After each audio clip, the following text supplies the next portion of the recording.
Mga katrops, welcome back ulit ko sa aking channel, Sports React PH.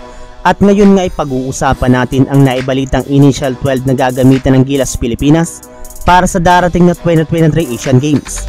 Pag-uusapan na rin nga natin ngayon dito sa ating panibagong video ang balitang trade na gagawin pa ng Los Angeles Lakers.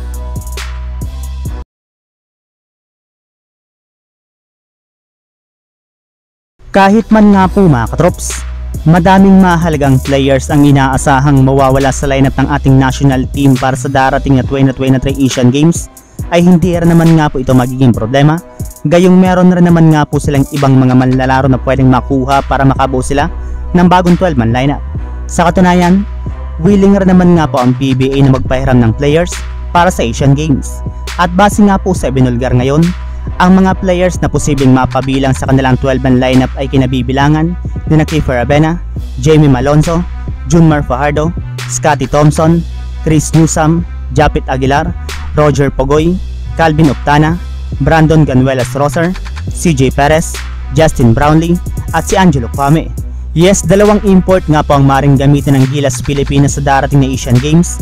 Plus base nga po sa pinakahuling nilabas na balita, si Coach Chot Reyes para naman nga po dito ang head coach ng Gilas Pilipinas. Pero dahil initial pa lang naman nga po ito, ay malaki nga po ang posibilidad na marami pang mga pagbabagong gagawin, gayong maaari nga pong mawala ang ilan sa kanilang mga players dito. Samantala, pumunta naman tayo sa ating sunod na pag-uusapan sa balitang trade na gagawin pa ng Los Angeles Lakers.